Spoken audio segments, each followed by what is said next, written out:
Hi, everyone. I'm Osiris Steffen. And I'm Nina Simmons. And we're the hosts of the Love and Cannabis Podcast.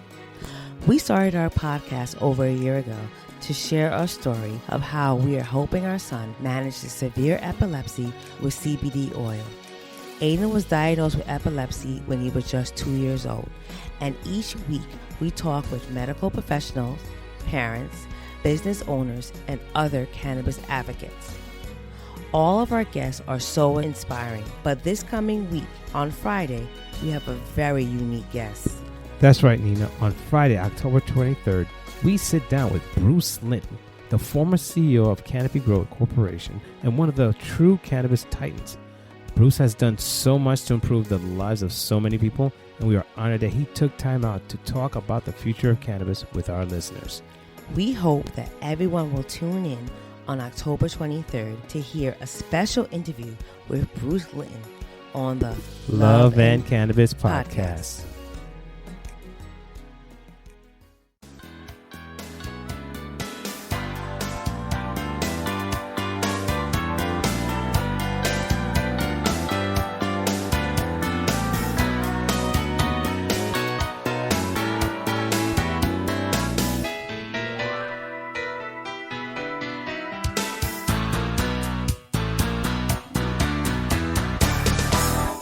Kara Boyd, welcome to Hemp Barons, and thank you so much for being with us this week. Thank you for having me. You are a prolific woman of valor, a woman of power, and a human being of tremendous conviction.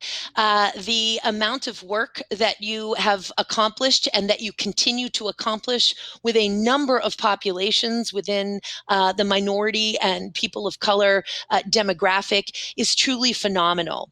We're talking of course, National Black Farmers Association, the Association of American Indian Farmers, the National Women's Farming Association, We Grow Farmers, and of course the Boyd Institute. We want to tell the listeners about each of these organizations. What is fascinating to me, and something that I really want us to impress upon the listeners, is that each of these associations and these nonprofit endeavors have been born from a lawsuit, a legal battle. If we could take them one by one, and if we could start with National Black Farmers Association. How was National Black Farmers Association born into the world? The National Black Farmers Association was created as a result of the Black farmers being discriminated against by USDA. My husband led that effort. He and several other members founded the organization, and he is the only remaining founder.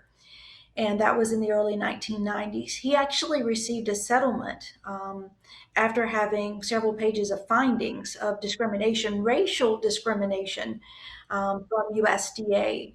And then they went on to file the class action lawsuit, and that was certified as a class. And after the settlement, there were over 83,000 Black farmers who came forward and said they had missed the filing deadline. And so that lawsuit was called the Pickford lawsuit. And class actions are often named or became known for the lead plaintiff. So you'll have lead plaintiffs and class actions. And they had traveled throughout the South filing this case in the different states. And when they got to Virginia, Timothy Pickford was the lead plaintiff when they filed the case in Virginia. And so the class action lawsuit became Pickford versus Glickman, Dan Glickman, who was the Secretary of USDA. And when they went for the second round of applications, it took many, many years because they had to have the statute of limitations lifted because there's a 2-year limit on those program complaints. And that took an act of Congress, and then they were able to proceed. And then they went with those late filers, had a second round, and that is known as In Re Black Farmers Discrimination. The deadline to file in that case was May of 2012, and that case is now closed and settled.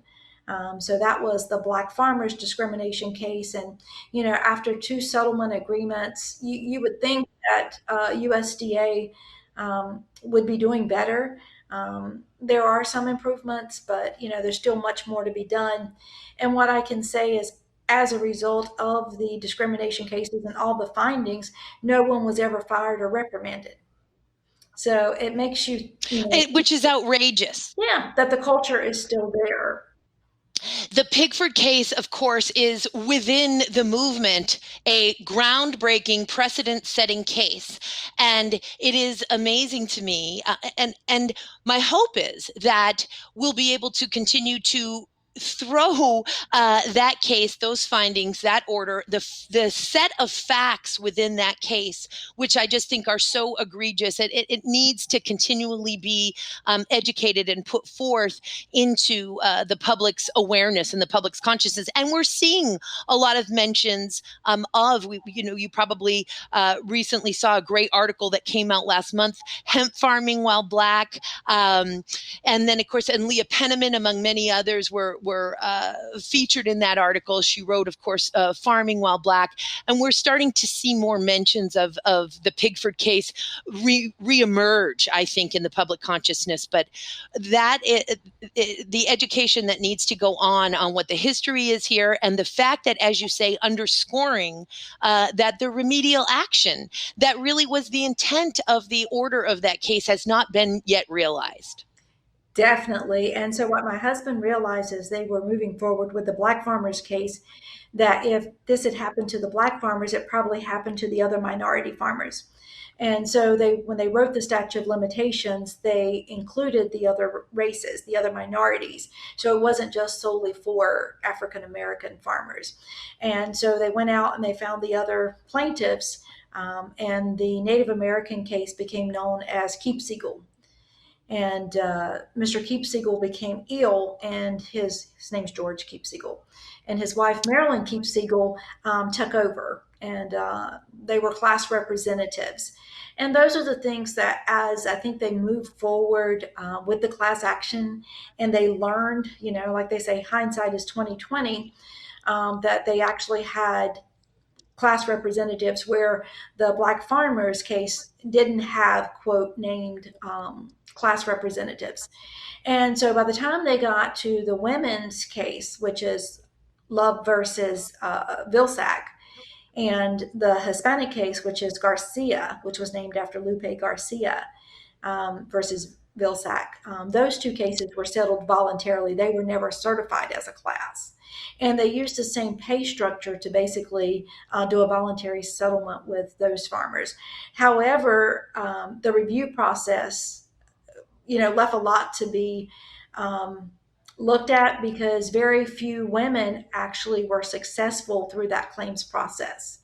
And so, it's just really sad that it took that. Those findings are there. And as they moved through USDA and they created programs, because one of the things that the black farmers documented was the length of time that it was taking to process their applications, over 366 days. So now when you go to USDA and you see the sign, which you're probably not going to see it, you may have to look for it, is a receipt of service. And what the receipt of service does is it starts the ticker. It starts the clock ticking when you go in and request a service, so that it validates when you went in, what your request was, and how long it takes the agency to respond. And so, we worked very hard to put in policy and to put in programs such as the 2501 socially disadvantaged outreach programs into place to assist farmers. And, we just really hope and that things will continue to go forward. Right now, during this administration, it's very hard because we don't have an assistant secretary of civil rights. Naomi Earp was the acting or deputy assistant secretary of civil rights, and she wasn't able to get confirmed. And so what this administration has done, when they had controversial appointees, that they would place them as acting so they could avoid having to pick someone else, and they could put the person in to do the work without confirmation. And I mean, it just seems like, that these things should not be happening. And she eventually resigned. And so, And as you know, that is going on with this particular administration throughout basically every branch and department of government, those types of improper techniques to implement political advantage or political gain. May I ask you this? And I want to make sure that the listeners know that when we talk about the defendants in these cases that you're mentioning here, and we say things like the defendant Vilsack, we're talking about basically the Secretary of the Department of Agriculture, though that is the defendant et al. And the department itself, of course. May I ask you, Kara? You said that at the time during the Pickford case, it was taking sometimes upwards of 366 days, over a year, for a simple application. Talk about structural racism to be approved. What is the length of time now when we talk about what the receipt of service, starting that clock ticking? Because as a result of these litigations, what is the length of time now that the USDA has to execute an application and determine an answer? that should be happening within 45 to 60 days. And, it's very challenging. You would think some common sense practices would be in place. And when I say that, is you would think at USDA, if you were putting in a farm loan, it would say loan. It doesn't. It says request for assistance. And so, you have to put in these forms. And real estate and, purchasing land is challenging within itself. And oftentimes a realtor will not put in an offer on a property unless they have a pre-approval. Well, at USDA, you can't get a pre-approval. So you're almost like working against yourself and behind the clock because oftentimes developers want these farms. They want this land. And so for the farmer who's trying to expand their operation, or for a family that's trying to hold on to land because it's being sold or a for sale because of probate or tax issues, these are the things that are still challenging with trying to utilize USDA farm lending, even though they have the best practices. Best programs, I guess I should say. They don't have the best practices, but they do have the best programs. So for individuals to go to them, we want to be able to go to them and to utilize these programs. Now, what is you had mentioned, of course, the tribal or the Native American case that came along, and I want to make sure that I understand that was, of course, analogous of the Pickford suit, but was that also the case then that inspired your birthing into the world of the Association of American Indian Farmers, or was that a different litigation? It was. And what happened, very similar to the Black Farmer case, is that after the filing deadline, several thousand Native American farmers came forward and said they had missed the filing deadline. So we also had late filers. And what had happened with the Black farmers is they were able to go back to Congress and they got a second round. Well, they didn't have any money, so then they had to get more money. So not only did they get a second round of applications, they also got additional monies because all their monies had been paid out from the initial settlement. When it came to the Native American farmers, there was an estimate that was put together of maybe 10,000 claimants. And they roughly got around maybe 5, and I think that was due to very poor outreach. And so out of the $760,000 that was allocated, $760 million, that was allocated to pay those farmers, only about 380 was actually paid out. And so you had 380 million left. And so you would think that they would do a second round of applications, and they said no. $380 million, we're not going to do a second round of applications. And so that's why I formed, and Dr. Boyd, my husband, helped me form the Association of American Indian Farmers. And I had a hashtag, pay the farmers, tell Joe no trust and keep Siegel. And I just really couldn't understand is every time that it comes to Native Americans, they want us to have a trust because they feel like we can't handle the money.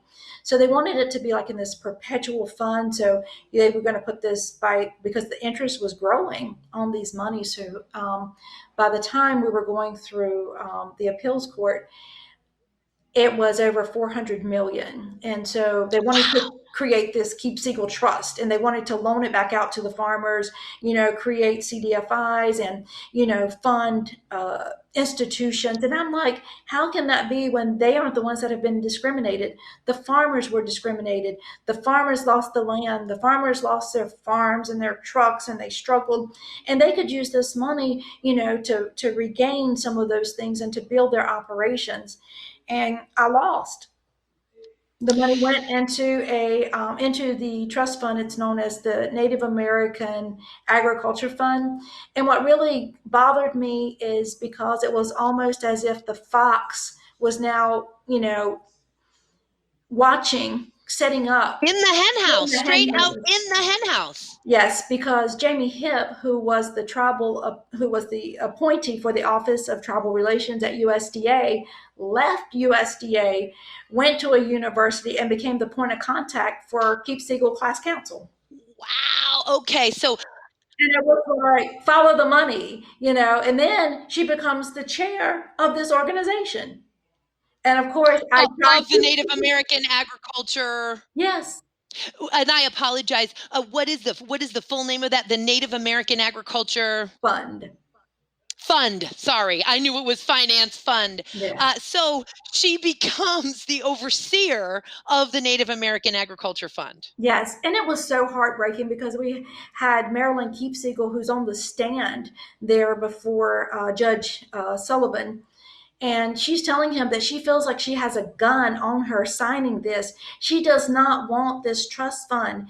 They want the money to go back out to the farmers. They want a second round. The African American farmers got a second round with no money. Native American farmers had $400 million and could not get a second round of applications. And it's just a travesty. It was such an injustice. And so I asked to be put on the board for the Native American Agriculture Fund. Of course, I was denied. I was like, okay, well, at least all I can do is advocate. And so now they have these grant writing cycles, and they're giving out maybe 20 million. But at the same time, this money's sitting there, drawing interest. And these people, which Ms. Keep Siegel referred to them as the suits, are still getting paid. They didn't miss a paycheck. They were getting compensated. They were volunteering. They were getting paid during this whole process, and now still getting a check. And these farmers, barely, the prevailing claimants did get an additional $21,000, but the bulk of the money, the majority of the money, went into this trust fund. Beyond outrageous, a virtual pillaging of the funds that did not belong to them. So we're talking about the actual victims, the subjects of the lawsuit, the valid complainants of the lawsuit that suffered financial damages. Instead of the money going directly to them, essentially it gets siphoned off into another organization where white employees are paid. Right. And the money is not essentially dispersed to where it belongs. Just absolutely outrageous. And it brings me to a question, although there we have a perfect example of, there are so many circumstances that all minorities and people of color in agriculture, particularly in rural communities, as you well know, sister, struggle with and are faced with. Could you give us some distinction between the unacceptable challenges that Black farmers are faced with versus the unacceptable challenges that American Indians are faced with? Anything unique and distinct there? Not that you didn't just highlight a huge one, which is, we're not going to actually give you the money. You're not sophisticated enough to handle the money. Also, we're just going to continue to use you and your population as an excuse to build our own coffers. But beyond that, anything unique or different? Well, Joy, you asked. I didn't volunteer. So, yes, there is a unique difference, and it's Indianness. It's Indian politics. And most people, probably the majority of your viewers, are not familiar with Indian status. So within the United States, we have Indian status. So we have federally recognized, state recognized, and historically non-federally recognized. And I happen to be a member of a state-recognized tribe, which is historically non-federally recognized. I'm a member of the Lumbee tribe of North Carolina. We're the largest tribe east of the Mississippi, over 70, 80,000 strong. And in 1956, there's the Lumbee Act, and it says you're Indian, you're Indian, you're Indian over and over and over again until you get to the very last sentence, and it says, however, because you're Lumbee Indian, you're not entitled to anything any other Indian receives because of their Indian status. What? So you're still Indian, but they're in the very last sentence. And it just goes to show the stroke of a pen and how the letter of the law can really kill, a people and, hinder them. So we're federally recognized in name only, with no benefits. And I often argue that, these benefits aren't monetary. A lot of them are protections. These are our indigenous birthrights. And so when it comes to sovereignty and indigenous issues, sometimes that is a very distinct difference between the Black farmers and the Native American farmers, and that the Native American farmers have the Office of Tribal Relations at USDA. And so as a Native American who's an enrolled member of a state-recognized tribe, I cannot receive programs or services or benefits from that office because my tribe is not federally recognized. And there are organizations such as the Intertribal Agricultural Council that receives millions of dollars and lots of funding from the Keep Siegel, which is now the Native American Agriculture Fund, to service only members of federally recognized tribe. And we have lots of Native Americans because of blood quantum and disenrollment and, issues may not be an enrolled member of a tribe. But however, because of these politics and Indian status, they're not entitled to services. So that's why we created the Association of American Indian Farmers, so that we could service all Native American farmers, whether they're on or off reservation, enrolled or eligible to be enrolled in a tribe.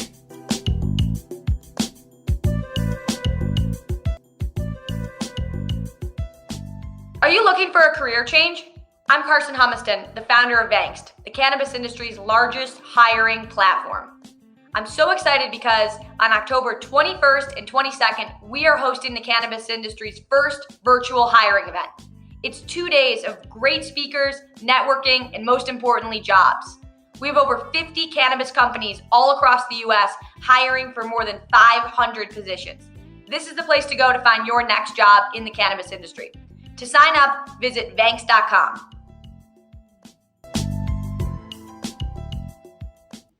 I don't think that people, and thank you so much for highlighting that, Kara, because I don't think folks understand how many hundreds and hundreds of tribes we have across this gigantic nation and how few of them are federally recognized. In fact, the number currently of combined state and federally recognized tribes are somewhere around 574, yet we have hundreds more. And I'm a resident of the state of Washington, and we have multiple, a huge tribe here, well-known tribe. The Snohomish tribe has sued over and over again for federal recognition. We cannot even begin to comprehend, why are you not recognizing this tribe? And they of course are representative of so many others. Correct. And so that's why, it's often challenging within that population. And when a lot of Black farmers are dealing with heir property, we have Native American farmers on reservation that are dealing with fractionalized land and tribal owned land. So determining who has the right to, lease or farm on those properties can raise additional issues. And then there's just sort of the basic runaround and rigmarole when the United States government wants to be difficult. It's sort of like kicking people while you're down. Not every tribe. It's very rare that we have an incredibly wealthy tribe that has the funds, and thank goodness for the ones that do, so they can fight, but has the funds to fight these tremendous legal battles. So it's just an exponential disempowerment of really the planetary healers and the keepers of the fire of the earth that we're dealing with here. what a revolution we're undergoing. And I remain confident. That working together, we're going to get there. The prophecy is written, as they say, for the healing of the planet and the earth, and the Native American role in it. May I ask you then, moving forward through the lawsuits and just the tremendous battles that you have been really at the front seat fighting, how about the National Women's Farming Association? Let us know how that was born into the world. Well, after they did the Black farmers and then they did the Native American farmers, they started working on the women farmers, because as they began to see, there were a lot of women who were also being denied access to funding and were being mistreated by the Farmers Home Administration, which changed the name to Farm Service Agency. And the FSA. And what is unique about it is that even within the women farmers, there are a lot of true women farmers.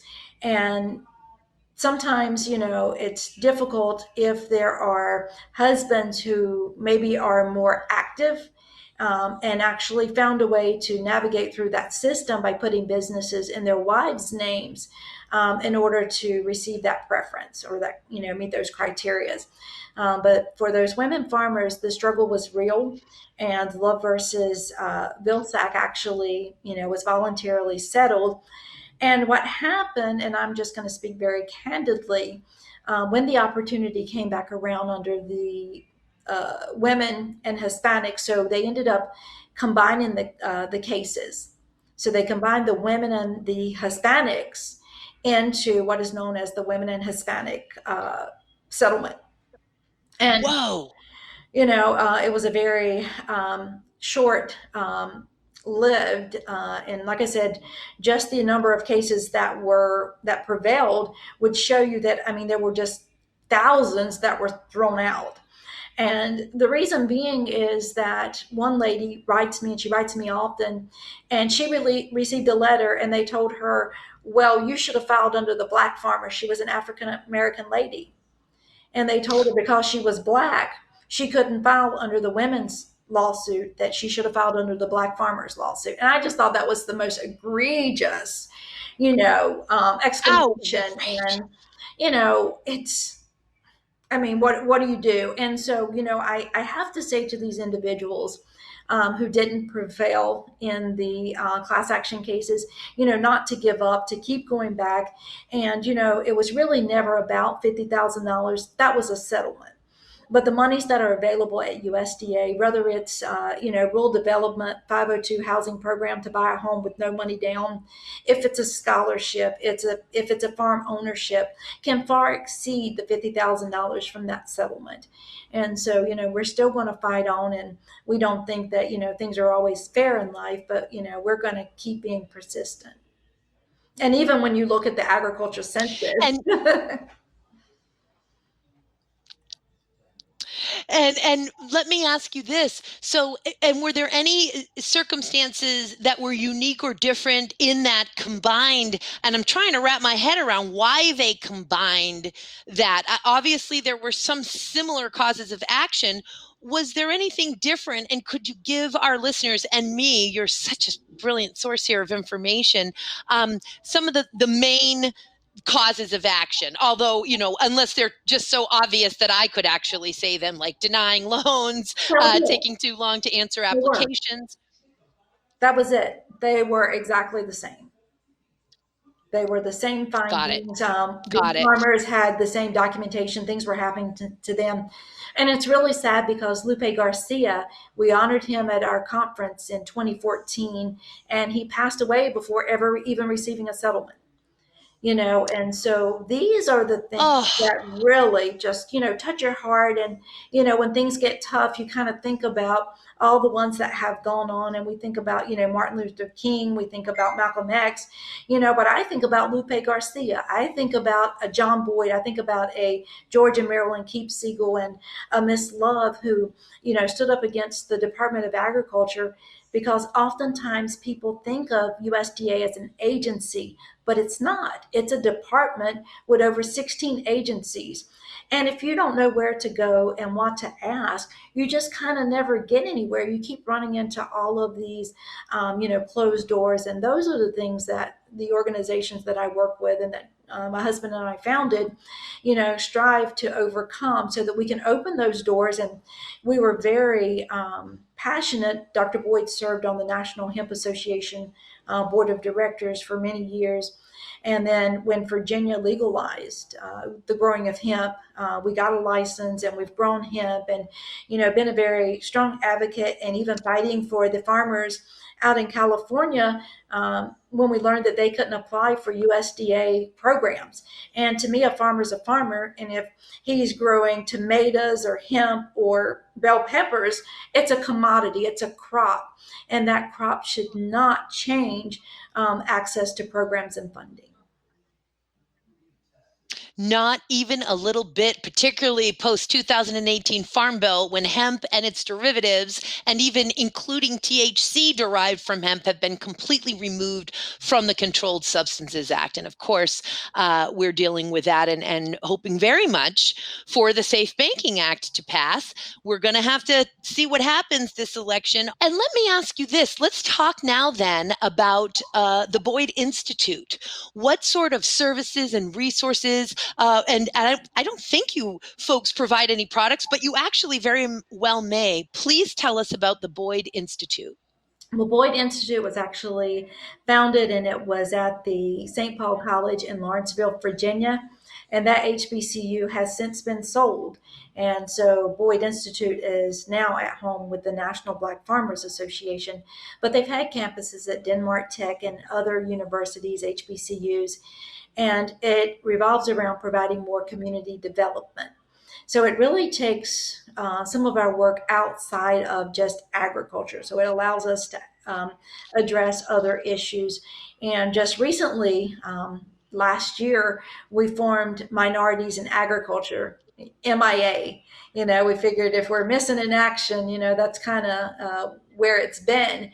As I alluded to, the agriculture census, where it basically shows that agriculture, over 99% is Caucasian. And that's just really not the case, but that is a voluntary census. You have to request to be counted. And you would think that the farmers of color who are already participating at USDA would automatically be counted, but they're not. They have to still fill in and send that in. And, when you're looking at older farmers, the average age of an African-American farmer is over 60. How many of them are going to go online and request it? How many of them are going to do some of these things? So we think that it's very systemic in this census as in other census collecting data, which really appropriates funding. Is the basis for appropriating funding. And for any listeners who don't understand what that means, it's the basic for who's going to get money. Just outrageous. And so the Boyd Institute then is sort of a vehicle for these types of situations and circumstances. Yes. For the healing of them or the remediation of them. Yes, definitely. It takes us more into the, the educational realm and also, like I said, community development. Dr. Boyd has been very fortunate in working with the Chrysler Foundation. We had the MBFA scholarship program, which was $100,000 for 3 years. And with that, we were able to fund students who were any degree ag-related, eitherwise at a vocational community college, university, or graduate studies. And so those are the things that we really, really want to be able to do, is invest not only in farmers, but future generations as well, so that we can see the longevity and the legacy that we carry. And let me ask you this. Obviously, we're in a COVID world. So where we used to gather for conferences, et cetera, personally in person, that's not happening right now as we follow guidelines to curb and this pandemic and flatten that curve. Of these organizations, are there any upcoming educational events that the public should know about that they could take advantage of? Yes, we will have the 30th annual MBFA conference It's scheduled to be held in North Carolina. We hope to have it in conjunction with the North Carolina State University. And it may be a little bit challenging. We may end up actually being here more so on our innovation campus. We're on 1,000 acres right off of Lake Gaston in Southside, Virginia, the North Carolina-Virginia border off of Interstate 85. And so what we were thinking of doing is kind of like the Zoom meetings, but having those presenters still record, present, have some Q&A, and also with the vendors, the sponsors, having their presentations available online as well, and maybe having just a small select group that's either going to be in person for the meetings or here at the farm. Making it work, as we say, bobbing and weaving and adapting as nature does to our circumstances. We're gonna win this thing. I remain confident. Nobody's gonna turn me around. We're going to win this thing, and it will certainly be because of people like you and your husband, Dr. Boyd. I can't tell you how thrilled I am to finally be meeting your acquaintance. May it be the first of many encounters, and in the multitude of nonprofit leadership roles that, like you, I also serve. It is just the most fulfilling, rewarding work and a purpose-driven life. I count my blessings all the time. I'm going to be very excited as you are able to be able to get your input, Dr. Boyd's input, and guidance in the many initiatives that are going on and that we're focusing on right now and far into the future. Agriculture is, what to say, Kara. I say it oftentimes, if not for the top 6 inches of soil and rainfall and farmers, we would all be dead. Is there really anything more important than agriculture going on? It's our basic survival. And I think that even though it doesn't make the news, and there's so much that comes into our field of awareness through the media and whatnot, the reality is that the world is healing exponentially, and we are gathering, and we are communing, we are empowering one another, and there is a tremendous drumbeat being beaten, and the world is getting better every day despite what we see. These transformative revolutionary times are a tremendous symptom and manifestation of that, and we all just need to keep going. I cannot thank you enough for your leadership, for your intelligence, for your integrity, for your commitment to organization and organizing people, and for all of the issues that we've discussed and all that we haven't, Kara. Thank you so much for being with us on the show today. Thank you, and I hope that you guys will have me back sometime. I cannot wait to have you back. And listeners, please go to mjbulls.com so that you can see all of the different organizations that Kara and Dr. Boyd are involved in, the work they're doing, and how to join and participate and become a part of that.